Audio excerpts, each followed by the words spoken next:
Yeah, it was funny. We had to go to Uruguay for a weekend, so we didn't have to get visas to be in Argentina. And everyone I met, I went to Brazil too, and everyone I met in Latin America, in South America, loved Barack Obama. And it's funny because I was starting to become very skeptical of Barack Obama, and I wanted to be like, well, I don't know about this guy. I don't know if he's gonna really deliver all he says. And everyone was like, no. In literally every conversation, I was like, no, Barack Obama. Are you kidding? Great. This girl in Uruguay was like, come on, you have to have some faith. Barack Obama's gonna change everything. And people loved him. And my host mom, who's a really conservative Argentinian woman, in every way. It was funny because when me and Annie went to that pro-choice march, she was on the other side of the march. She was one of the ladies yelling and calling us murderers. So it was just she's really conservative, but still said, she was like, I don't understand. If I need my men, my boys to go fight for my country, that's one thing. But George Bush, just arbitrary. Yeah, I don't understand that. She's the most conservative, definitely the most conservative woman I talked to in Buenos Aires, and I think it was just interesting that she just even was ugh, are you I think universally in Argentina, George Bush was hated and Barack Obama was beloved. I mean, just from conversations, I didn't do a study or anything, but that was really interesting to me because my liberalism, my skeptical liberalism was totally people were ugh. Get out of here with that. Now, I did want to ask, I started out thinking of this as a question for Sam, but it's probably a question for everybody. How is your creative capacity affected by your experience, Sam?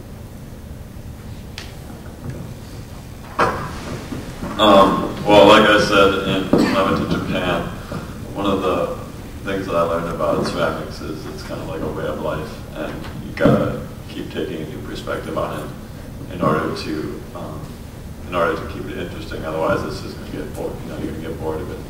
And I think that it's really helped me look for new ways to find creativity. So being creative about being creative, really. So I think that it definitely opened my mind to a lot of different ways of thinking about art, and it's definitely helped my creativity. I was thinking maybe Ron, you might want to answer that too. Be creative in business. Yeah, I mean, I guess I'd say that it was really unique being in a major urban center and in a metropolitan city. I think specifically because pretty much all of the people that were part of my program weren't used to that. So it was really unique to see how much business thrives in metropolitan cities, and I mean, it obviously never hindered us in any way. It really gave us so many opportunities that we wouldn't have gotten if we weren't in a city like Chicago. So one of the things that I think most of us took away was if we really want to enter the corporate world or be a part of a large corporation or business, and we need to sort of move towards cities like Chicago and use it for not just its businesses, but also all the other things it offers, like, for example, the events we went to and all of the people we were able to consult with. So it's just nice to have studied in a place that offered so many unique things that other places might not have.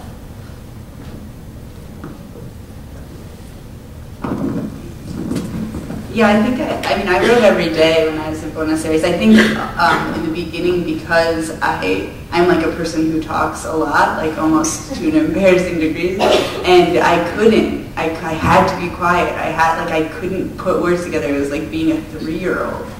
And so I think I came back to poetry over and over and over again as a way to just be oh, well, at least I can talk here. But I think what you were saying about cities is really interesting, because the thing about Buenos Aires is that it's alive all the time. It's this thriving city that art and theater, and there's whole streets of bookstores, and they're open till 3 in the morning, and it's just this place that's so vibrant all the time. And I think it's impossible not. It's an infectious part of the city, and I think in your creative process, having that like, just like that fire is something that like I want to go live in the city now, like having lived there, like I think it really helped my writing a lot. Also, I think studying in a different language, spending your whole day in a different language makes you look at your own language, like which is like the medium of my how I look at art is just like a really weird, interesting experience, and like how you look at rhythm and how you look at like syntax and stuff like that just changes completely because you have a whole new, like there's a whole new system that you have. So I think that was like really important in terms of art and creativity.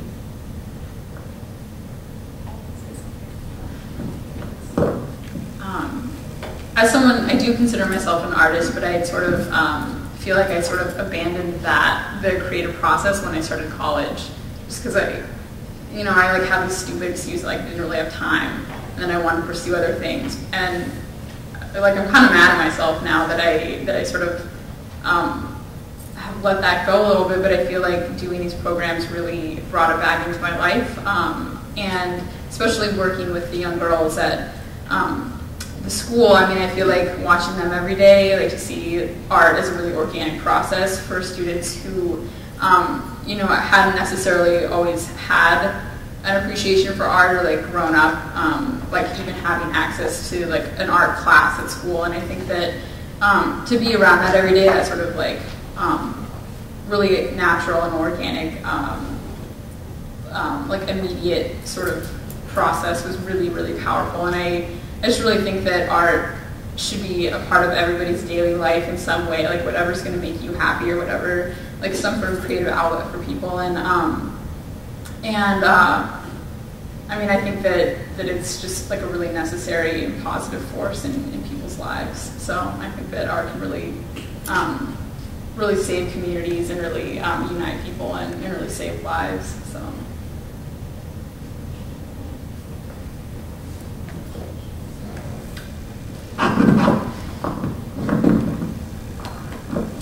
Just responding to how studying abroad enhances the creative process. I think, yes, it does do that in the positive ways that you're really awe-inspired by these new sides that you see that, people of that culture might think are mundane. But also, I mean, I think that a lot of it has to do with the frustrations you have. I mean, I think that art isn't just the joy you have. For instance, there's a lot of strife in the South, right? And there's a lot of fighting, there's the war, everything like that. But if you look at the South, we have Southern literature, Southern music, you have, really rich Southern culture, and a lot of art comes out of strife. I mean, if you look at the South versus a, really peaceful place like Switzerland. Switzerland has its clocks, and you don't really hear about much more art, I guess they have the Alps, but people didn't really create those. So I mean, just like, those days whenever you're frustrated, like I got so frustrated because my conversations, my conversations with the Japanese teenagers I would say, I like piano. It is hot outside. Isn't this interesting? And I felt a little bit dumb. But, having those rides back to my dormitory and being frustrated spurred those new thoughts. And I think that when you're studying abroad, you escape from the mundane. You see things that are new, you want to report them to someone. If I were to go to class day after day and see the same thing, it's not going to seem new to me and it's not going to inspire me to work. So yes, there's the new and exciting part, but there's also that, negative part that makes you a little bit more emotional and passionate. You want to tell someone about it.